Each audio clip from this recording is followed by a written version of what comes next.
The hidden flaw in seeking you are already complete. Consider for a moment the relentless pursuit that defines so much of our waking lives, the ceaseless striving to acquire, to achieve, to become. What if this deeply ingrained impulse, this very act of seeking fulfillment, is precisely what obscures the profound truth that you are, in essence, already perfectly whole?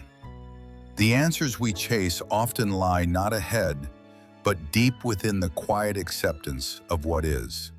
Across the span of countless generations, a curious, almost imperceptible ache had settled within the human heart. It was not a physical wound, nor an overt sorrow that announced its presence with fanfare, but rather a quiet, persistent whisper, an echo of absence that resonated beneath the surface of daily life. This sensation, so subtle yet so profound, was a shared inheritance, a deeply ingrained understanding that something, some essential piece, remained just beyond grasp. Individuals, in their myriad forms and expressions, experience this interior longing as an undefinable void, a space within that perpetually yearned for completion. This quiet yet profound sense of lack often began in the tender years, blossoming from moments where desires remained unfulfilled or where the warmth of connection seemed to momentarily recede. It matured with experience, evolving into a pervasive undercurrent of dissatisfaction that no amount of momentary joy or fleeting achievement could permanently quell. A young man, having toiled with unwavering dedication, achieved a coveted position, feeling a surge of triumph, only for a hollow resonance to surface days later, leaving him wondering what new goal would finally sate the burgeoning yearning. A woman, having painstakingly built a home filled with beauty and comfort, found moments of profound contentment, yet a familiar, subtle tremor of incompleteness would invariably return, prompting a fresh surge of quiet longing. The world, with its dazzling array of possibilities, presented itself as a grand bazaar of remedies for this internal void. Society, in its collective wisdom, subtly reinforced the notion that happiness, belonging, and fulfillment were destinations to be reached, commodities to be acquired. And so the great human quest began, an outward projection of an inward dilemma. One might believe that a different path, a new partner, a more substantial accumulation of wealth, or a greater degree of external recognition would finally silence the insistent echo. The seeking became a fundamental rhythm of existence, an unceasing dance with expectation. People poured their energies into acquiring, often with a fervent intensity that bordered on desperation. They chased careers with a singular focus, believing that a higher rung on the ladder would bring the elusive peace. They sought out relationships, convinced that the perfect companion would complete their fragmented self. They amassed possessions, filling their homes and lives with objects intended to signify worth, to bring comfort, or to offer distraction. Each new acquisition, each new success, each new connection brought a fleeting sense of arrival, a temporary abatement of the inner ache. Yet with a quiet inevitability, the echo would return, perhaps softer for a time, but always present, prompting the next cycle of striving. The individual would then shift their gaze to another horizon, another ideal, convinced that, this time, the destination would truly satisfy. This cycle was not born of malice or deliberate ignorance, but from an earnest, deeply human impulse to find wholeness. It was an instinct, perhaps a misdirected one, but potent nonetheless. The paradox lay in the very nature of this pursuit. The more one actively sought completeness in the external world, the more one inadvertently reinforced the internal belief in its absence. Each step taken outwards, each new goal set, each new object pursued, implicitly affirmed that something vital was missing within. The search itself became a powerful, albeit subtle, declaration of internal deficiency. Consider the fervent student consuming vast quantities of knowledge, believing that intellectual mastery would finally bring a sense of profound understanding and settled peace. He devoured texts, engaged in rigorous debate, and meticulously pieced together complex theories. For moments he felt expansive, brilliant, utterly complete in his intellectual grasp. Yet as the initial glow faded, a new question would inevitably arise. A new unknown would present itself, and the familiar current of incompleteness would resurface, driving him to yet more study, another intellectual conquest. The external acquisition of knowledge, while enriching, failed to address the foundational belief that he was incomplete without it. Or reflect upon the artist, tirelessly creating, pouring their essence onto canvas or into melody, convinced that the perfect masterpiece, the ultimate expression, would finally make them whole. Each stroke, each note was imbued with a profound longing to manifest a hidden truth.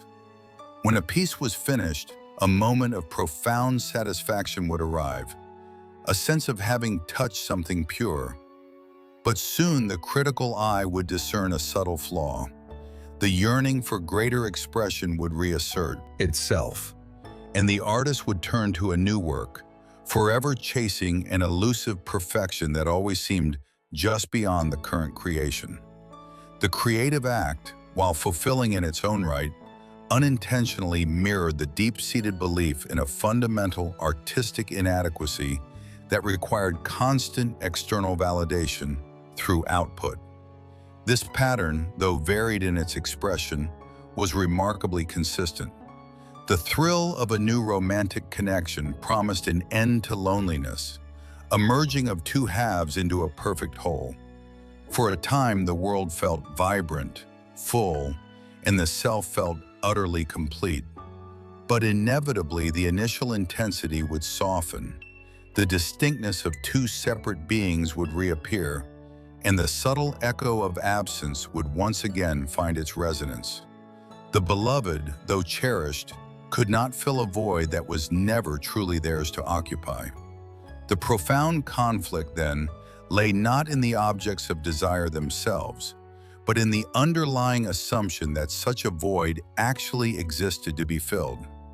The individual experienced the feeling of an interior space that craved sustenance, and the world offered an endless menu of potential satisfactions. Yet the persistent return of the feeling, despite repeated attempts at fulfillment, spoke to a fundamental misunderstanding. It was as if a person walked through a perpetual hall of mirrors, each reflection promising a glimpse of completeness, yet each turning out to be merely a reflection of the seeker's own projected hope. The intensity of this internal conflict, the bewilderment at the endless cycle, grew with each failed attempt to permanently quiet the echo. The deeper one plunged into the search, the more profound the realization became that something was fundamentally amiss, not with the objects sought, but with the very premise of the seeking itself. While the relentless momentum of seeking often defined the conscious rhythm of life, there existed quiet eddies, moments when the clamor of acquisition naturally subsided. These were not sought-after states, nor products of arduous effort, but rather spontaneous occurrences, brief lulls in the perpetual human striving. In these intervals, a different current surfaced, revealing an underlying sufficiency that had always been present, merely obscured by the mind's busy machinations. It was an uncovering, rather than an earning, of an intrinsic wholeness. Consider a person deeply immersed in an activity, perhaps the intricate weaving of a basket, the careful tending of a small garden, or the focused practice of a musical piece. As the hands moved with practiced grace, as the gaze sharpened on the task, the internal monologue, the voice that constantly cataloged needs and desires, gradually receded. Time seemed to warp, stretching and shrinking, losing its linear grip. There was no conscious thought of incompleteness, no reaching for something external to fill a perceived void. In those moments of profound engagement, the doer and the doing became indistinguishable. The individual simply was with the task, and in that simple, absorbed presence, a complete and unburdened state unfolded. The world outside, with its demands and promises, faded into a distant hum, leaving only the quiet resonance of being fully present, fully adequate to the moment. Similarly, an encounter with the expansive beauty of the natural world often invoked this profound stillness.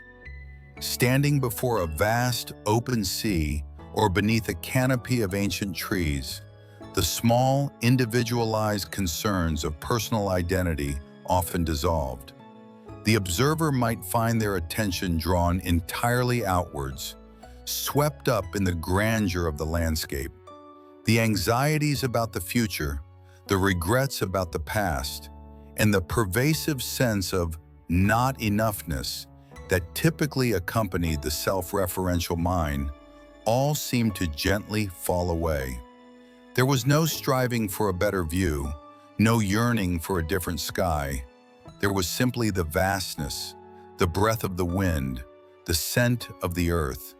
And in that unadorned experience, a deep sense of belonging emerged, a feeling of being perfectly nested within the grand unfolding of existence. Here, completeness was not a personal achievement, but an undeniable characteristic of the present moment, a gentle invitation to simply rest within it. Even in the most ordinary of transitions, such as the period just before drifting into nightly slumber, or in the serene quiet of early morning before the day's duties fully awaken, this inherent sufficiency would often reveal itself. The body, having released the day's tensions, settled into a profound ease. The mind, no longer grappling with problems or pursuing goals, quieted its constant narrative. In this unburdened state of deep rest, when the striving for future outcomes was suspended and the clinging to past narratives loosened, there was nothing left to do, nothing left to become. There was simply a quiet awareness, a sense of resting in the pure fact of existence. In these moments, the intricate architecture of the self that constantly sought and desired seemed to momentarily disassemble, leaving behind a simple, unadorned presence that required nothing further. This profound cessation of striving, this natural dissolution of the seeking impulse, laid bare an undisturbed wholeness. These quiet revelations, though often fleeting and unremarked upon, offered a profound counterpoint to the relentless pursuit described earlier. They were glimpses into a different way of relating to existence, not through effort and acquisition, but through the simple art of allowing. They demonstrated that the intrinsic sense of enough was not an elusive prize to be won, but a foundational truth always available. The mind, when it momentarily ceased its outward gaze and its inward critique, discovered not a void, but a quiet, abiding fullness. The sensation was akin to realizing that the light switch had been on all along, but one had been too busy searching for a new lamp to notice. Wholeness was not a quality to be earned or constructed. It was simply the natural condition that surfaced when the habitual patterns of seeking temporarily subsided. A quiet, undeniable presence awaiting recognition. Having glimpsed the unexpected quietude that arose when the striving mind momentarily paused, attention now naturally turned inward, seeking to unravel the subtle threads that wove the very fabric of the seeker's identity. It became evident that the persistent echo of absence did not originate from an actual void, but from a particular conceptual framework, a mental architecture that implicitly divided experience into distinct categories: a seeker and a sought. This fundamental division began with the mind's profound tendency to define a separate self. This self was not merely the body or the collection of memories, but an intricate mental construct, a narrative woven from countless experiences, beliefs, and identifications. It was the story of I, distinct from all else, an I that felt vulnerable, incomplete, and inherently separate from the vast expanse of existence.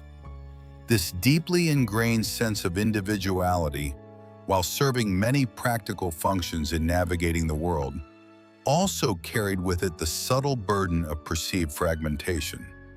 The I became a container, and the persistent internal feeling was that this container required filling.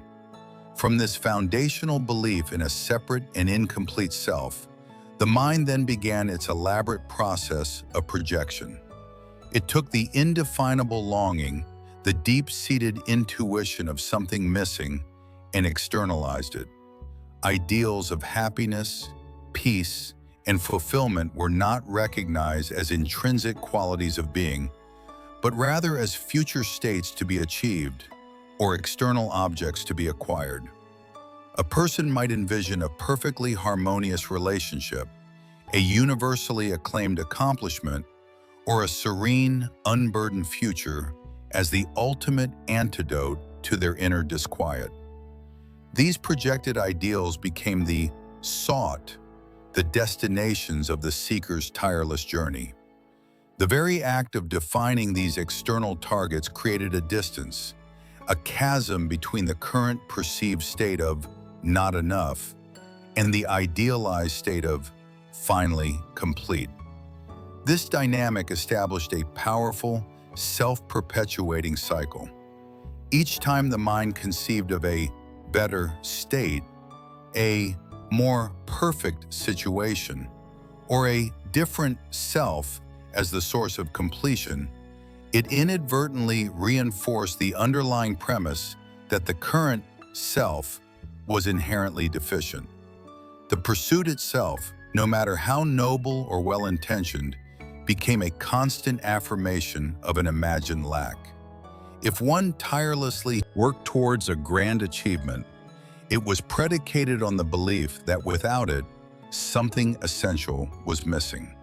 If one yearned for a particular relationship, it was often with the implicit understanding that their own being was not entirely whole without the other. The striving was not merely a desire for improvement, but often a desperate attempt to bridge a gap that the mind itself had created. The irony lay in this intricate interplay. The very mechanism designed to alleviate perceived incompleteness was in fact the primary force obscuring the ever-present state of fullness. The mind's incessant activity of defining, judging, and projecting created a dense veil, a constant narrative of what should be rather than an embrace of what is. The inherent completeness, which subtly revealed itself in moments of unburdened absorption or deep rest, was consistently overlooked because the conceptual framework of the seeker was always looking past the present, beyond the immediate, towards a future or external solution. Consider the individual fixated on personal growth, ceaselessly analyzing their perceived flaws and striving for self-improvement. While the desire to evolve held merit, the underlying premise often carried the subtle burden of self-judgment, a belief that the current iteration of self was somehow inadequate. Each new technique, each new insight was eagerly embraced as a step towards a better version, inadvertently solidifying the idea that the existing self was not enough. The focus on what needed to be fixed or gained became a continuous reinforcement of incompleteness, pushing the recognition of inherent wholeness further into the background. This was not a moral failing or an intellectual error, but rather a deeply ingrained pattern of perception. The seeker's identity was not a static entity, but a dynamic process, a continuous stream of thoughts, feelings, and impulses that constantly affirmed its own separateness and its own quest. The sought was merely the reflection of this internal longing, projected onto the vast screen of the world. Therefore, the profound shift in understanding began not with abandoning the world or ceasing all action, but with gently examining the very lens through which the world, and indeed the self, was being perceived. It was in recognizing this intricate dance of definition and projection that the possibility of seeing beyond the mirror of longing began to emerge, hinting at the quiet, unconditioned fullness that lay beneath all conceptual overlay. As the intricate dance of seeking and its underlying mental constructs began to reveal themselves, a different path, one of profound stillness, naturally presented itself. This was not a path of active pursuit, but rather a quiet invitation to shift perspective from the outward orientation of an active quest to the inward posture of passive receptivity. It was a gentle turning of attention, an allowing of what was rather than a striving for what might be. The individual, having observed the tireless efforts of the seeking mind and the ephemeral nature of its fulfillments, started to cultivate a subtle form of attention.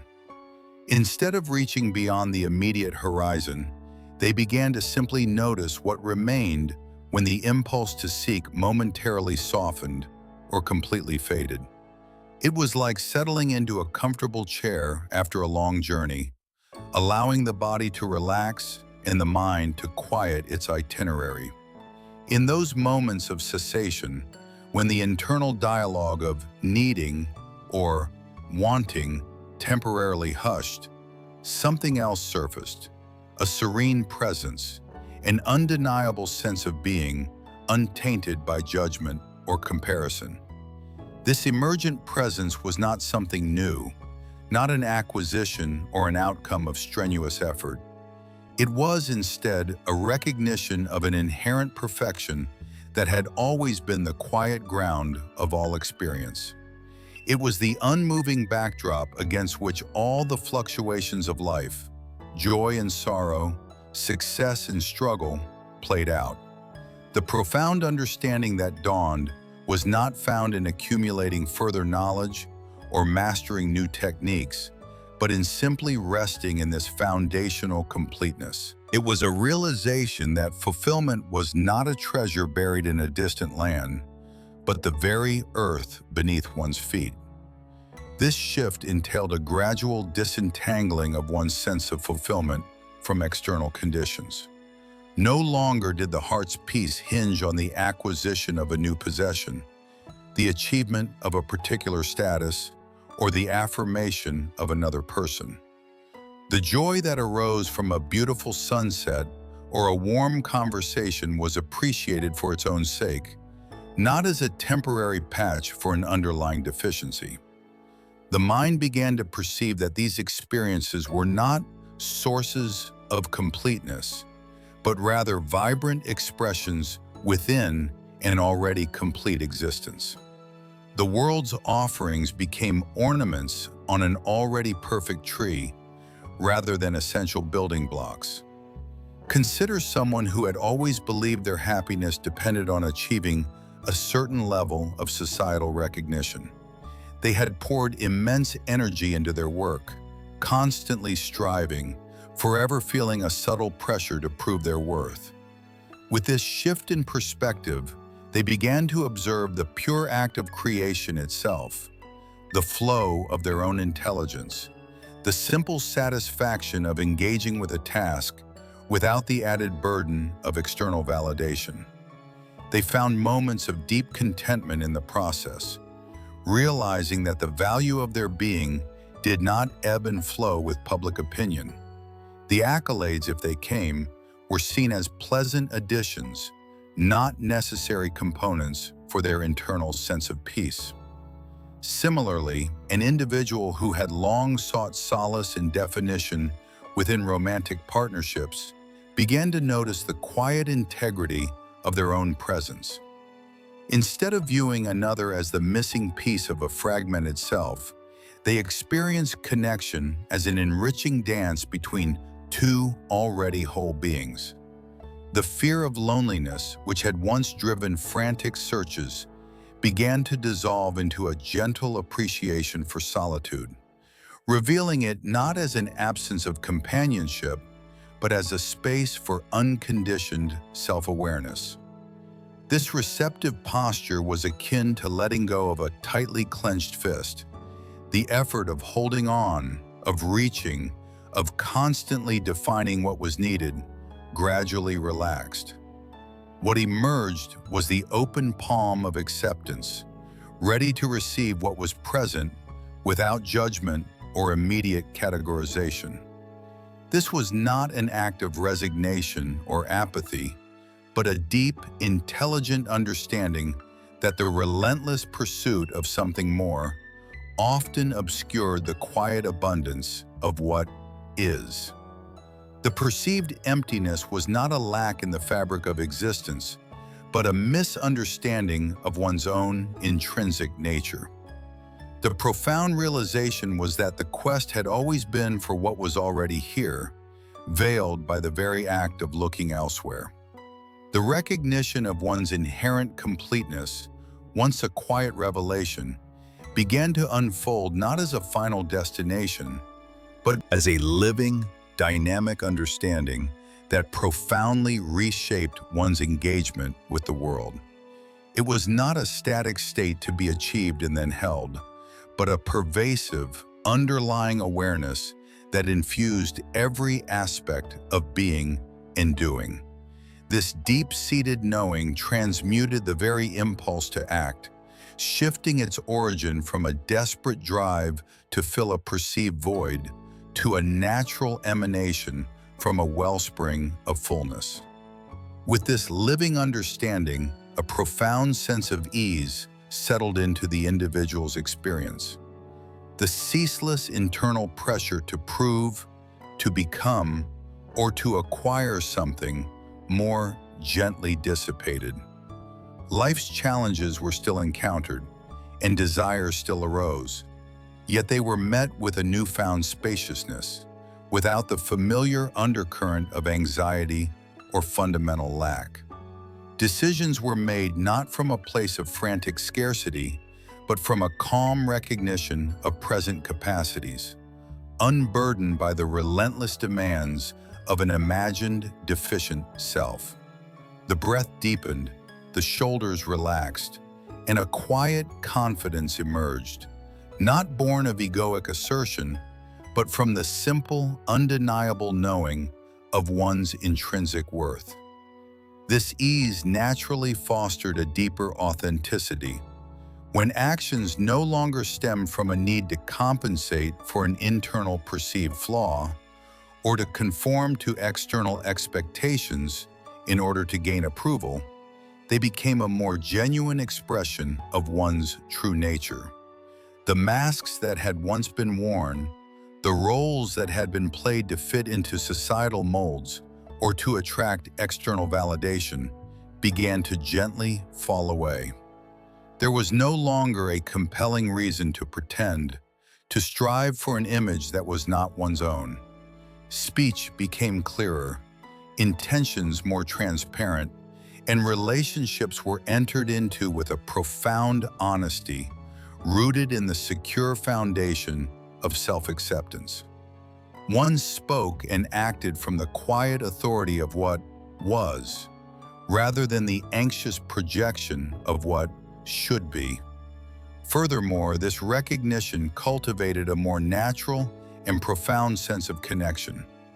When the conceptual wall of a separate, incomplete self began to dissolve, the perceived division between oneself and others, between oneself and the world, also softened. The inherent fullness was understood not as a personal attribute unique to one individual, but as the underlying reality of all existence. This fostered a deep empathy and a compassionate understanding that others too, in their own forms of seeking, were simply reflecting their own journey towards the same truth. Interactions became less about transactional exchange to gain something, and more about a shared participation in the vibrant tapestry of life. Actions, whether large or small, were undertaken not to complete oneself, but as spontaneous contributions, as expressions of the very completeness that was universally present.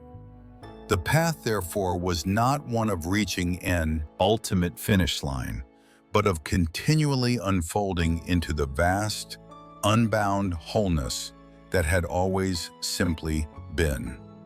The journey we have shared through these contemplations illuminates a profound shift from the restless search for something beyond the horizon to the gentle discovery of what has always resided within. It speaks to a quiet liberation, a softening of the relentless pursuit that so often defines our waking lives. Perhaps the true hidden flaw in seeking was never in the destinations themselves, but in the very assumption that anything was ever truly missing. As we consider these quiet revelations, one might ponder the courage it takes to cease the familiar chase and simply allow what is. What does it mean for you to embrace the profound understanding that wholeness is not a distant reward, but the very ground beneath your feet? We invite your reflections on this journey of discovery here on the Alan Watts Echo. Until next time, may your path be one of ever-deepening recognition. Our next shared contemplation will explore the delicate art of maintaining this intrinsic ease amidst the world's insistent currents of striving.